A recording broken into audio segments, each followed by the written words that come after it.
Hello दोस्तों, मैं उषा आप सभी का स्वागत करती हूँ आपके अपने चैनल रसोई स्वाद का तड़का में। आज हम बनाने जा रहे हैं आम रस। तो दोस्तों, जैसा कि आप जानते हैं इस समय आम मार्केट में बहुत ज़्यादा मिल रहे हैं और बहुत ही मीठे आम हैं। तो दोस्तों, आज हम इसी आम से बनाएंगे घर पर ही आम रस। तो दोस्तों, ये आम रस बनाना बहुत ही आसान है और बहुत ही टेस्टी बन जाता है। इसे बनाने में ज़्यादा टाइम नहीं लगता है और इस आम रस को आप पूरी से, पराठा से, किसी भी चीज़ से खाएं, ये बहुत ही टेस्टी लगता है। तो चलिए दोस्तों, हम देख लेते हैं इस आम रस को कैसे बनाया जाता है। इसे बनाने के लिए मैंने ले लिया है 2 आम। तो देखिए दोस्तों, ये तोतापुरी आम है। ये ज़्यादातर मैंगो जूस वगैरह बनाने के लिए यूज़ किया जाता है और ये आम बहुत ही मीठे होते हैं। आप कोई भी आम ले सकते हैं जो आपके पास हो। मैं इस आम को पहले छील रही हूँ। तो देखिए, आप चाहे तो छीलनी से छील सकते हैं, मैं इसी तरह से चाकू से छील रही हूँ। हमें इस आम को पूरी तरह से छीलना है, अगर कहीं छिलका रह जाएगा तो आम रस का स्वाद खराब हो जाएगा। तो देखिए दोस्तों, इस तरह से धीरे धीरे करके सारा आम अच्छे से छील लें। तो जब तक हम इस आम को छील रहे हैं, अगर आप मेरे चैनल पे नए हैं तो मेरे चैनल को सब्सक्राइब कर लें और बेल आइकन को क्लिक कर लें ताकि मेरे आने वाले सारे नए वीडियो की नोटिफिकेशन आपको सबसे पहले मिल सके। तो देखिए दोस्तों, आम को इस तरह से अच्छे से छील लें। तो दोस्तों, मैंने इस तोतापुरी आम से आम रस बनाया है। ज़रूरी नहीं है आपके पास जो भी आम मिले आप वो आम यूज़ करें। बस इतना याद रखिएगा कि हमें मीठे और एकदम पके हुए आम लेने हैं। खट्टा आम नहीं होना चाहिए, वरना हमारा आम रस खराब हो जाएगा। उस आम रस में खटास ज़्यादा आ जाएगी। तो देखिए दोस्तों, आम अच्छे से छिल गया है। अब इस तरह से हम सारे आम को काट कर निकाल लेंगे। इस तरह से सारे आम को हम धीरे धीरे करके पहले एक बर्तन में इकट्ठा कर लेंगे। तो जब तक हम इस आम की कटिंग कर रहे हैं, तो दोस्तों आप मुझे कमेंट करके बताएं, क्या इस सीज़न में आपने आम रस बनाया या नहीं अभी तक।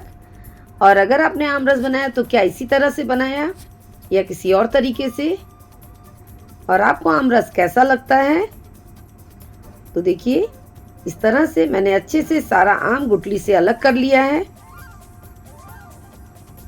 आप चाहें तो चाकू की जगह चम्मच से भी, वैसे पीस कट करने के बाद चम्मच से निकाल सकते हैं, लेकिन मैंने चम्मच का यूज़ नहीं किया है क्योंकि मैंने इस आम को पहले ही छील दिया था और ये चाकू से बड़ी आसानी से निकल जाता है। तो देखिए दोस्तों, सारा आम मैंने गुठली से निकाल लिया है। इसी तरह से अब हम दूसरा आम भी निकाल लेंगे। तो पहले हम दोनों आमों को छील के इसका पल्प इकट्ठा कर लिया है। अब हम इसे डालेंगे एक मिक्सर की जार में। आप चाहें तो इसके छोटे छोटे टुकड़े करके भी डाल सकते हैं। मैं इसी तरह से डाल दे रही हूँ क्योंकि हमें इसे पीस कर इसका एक स्मूथ पेस्ट बनाना है। तो देखिए दोस्तों, सारा आम मैंने मिक्सर की जार में डाल दिया है। अब मैंने इसमें डाला है 4-5 टुकड़े आइस के, 1 छोटी कटोरी चीनी और ये है क्रीम। तो अमूल का जो क्रीम आता है, मैंने वो मार्केट वाला क्रीम लिया है। अगर आपको मिलता है तो ले, वरना आप जो दूध के ऊपर मलाई आती है आप वो मलाई भी डाल सकते हैं। इससे ये बहुत स्मूथ और बहुत ही क्रीमी बन जाता है। बहुत ज़्यादा नहीं, सिर्फ आधी कटोरी डाला है। और ये हमने लिया है दूध। तो अभी हम 1 कटोरी दूध लिए थे, लेकिन हम आधा डालेंगे, आधा भी हम बाद में यूज़ करेंगे। तो देखिए दोस्तों, अब इन सबको हमें पीस कर इसका एक स्मूथ पेस्ट बना लेना है। तो देखिए, अब हम चालू करेंगे मिक्सर और एकदम स्मूथ पेस्ट बनाएंगे। तो इस तरह से हम इसे मिक्सर को चलाते जाएंगे। तो देखिए दोस्तों, जब तक हमारा ये आम रस तैयार हो रहा है, आप मुझे कमेंट करके बताएं आप ये वीडियो कहाँ से देख रहे हैं या किस शहर से देख रहे हैं। मुझे आपके कमेंट देखना बहुत अच्छा लगता है। तो देखिए दोस्तों, जब तक हम आपसे बात कर रहे थे, आम रस लग रहा है पिस गया है। एक बार हम चेक कर लेते हैं, लेकिन ये अभी पूरी तरह से नहीं पिसा हुआ है। इसमें अभी थोड़े थोड़े से आम के टुकड़े रह गए हैं, इसलिए अभी इसे एक बार हम थोड़ी देर और चलाएंगे। तो दोस्तों, ज़रूरी नहीं कि एक ही बार में आप पीसे, इसे आप देख सकते हैं। अगर आम इसमें खड़े खड़े हैं तो आप इसे 1 से 2 बार चला सकते हैं अच्छे से। हमें इसका एक एकदम स्मूथ पेस्ट जैसा बनाना है। तो देखिए दोस्तों, इसे पीसने में बहुत ज़्यादा वक्त नहीं लगता। करीब 2 से 3 मिनट में हमारा आम रस एकदम अच्छे से पीस के तैयार हो जाता है। तो देखिए, यह पीस के तैयार हो गया है जैसा हमें चाहिए था। जैसा कि आप देख सकते हैं कितना स्मूथ इसका टेक्सचर आया है, हमें इसी तरह से चाहिए था। तो चलिए दोस्तों, अब इसे हम निकाल के एक साइड रख देंगे। अब हम लेंगे 2 इलायची। तो जैसा कि आप देख सकते हैं ये छोटी हरी इलायची है। अब इसे खलबट्टे में, जिसमें हम अदरक कूटते हैं, उसी खलबट्टे में ही दोनों इलायची को छील कर हम डाल देंगे। छिलका हम एक साइड हटा देंगे, छिलके को हम यहीं यूज़ कर रहे हैं। तो देखिए, दोनों इलायची के मैंने दाने सिर्फ निकाल लिए हैं। तो दोस्तों, इसे हमें एकदम अच्छे से कूट लेना है, बिल्कुल बारीक हो जाने तक इसे पीसना है।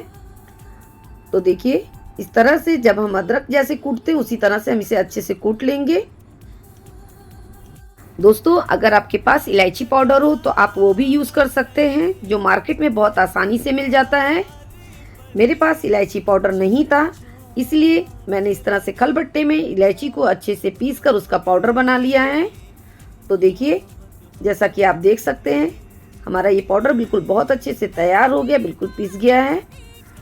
तो चलिए दोस्तों, अब जो ये आम रस हमने पीस के रखा था, इसी में हम ये इलायची का पाउडर मिक्स कर देंगे। दोस्तों, आप चाहें तो इसके साथ कुछ ड्राई फ्रूट वगैरह भी यूज़ कर सकते हैं, लेकिन मैं इसमें ड्राई फ्रूट वगैरह नहीं डाल रही हूँ। मैं सिर्फ इलायची का ही पाउडर डाल रही हूँ। इलायची का पाउडर डालने के बाद एक बार हम इसे फिर से मिला देंगे।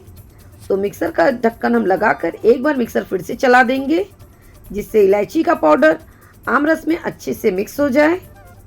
तो देखिए, ज़्यादा नहीं, करीब 1 से 2 मिनट के लिए इसे अच्छे से मिक्स कर दें। और देखिए, मैंने इस मिक्सर बंद कर दिया है और हमारा आम रस बिल्कुल तैयार हो गया है। मैं आपको दिखा देती हूँ। देखिए कितना स्मूथ टेक्सचर आया इसका, हमें बिल्कुल ऐसा ही चाहिए था। तो देखिए दोस्तों, ये आम रस बिल्कुल अब तैयार हो गया है।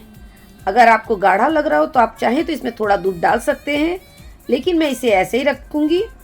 आम रस को ज़्यादा पतला नहीं किया जाता। तो चलिए दोस्तों, हमारा आम रस अब खाने के लिए बिल्कुल तैयार हो गया है।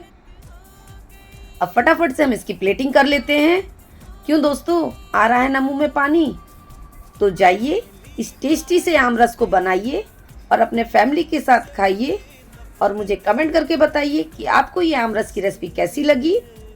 अगर आपको मेरी ये आम रस की रेसिपी पसंद आई हो तो प्लीज़ मेरे चैनल को सब्सक्राइब कर लें और बेल आइकन को क्लिक करें, लाइक करें, शेयर करें और कमेंट करके एक बार मुझे ज़रूर से बताएं कि आपको ये रेसिपी कैसी लगी।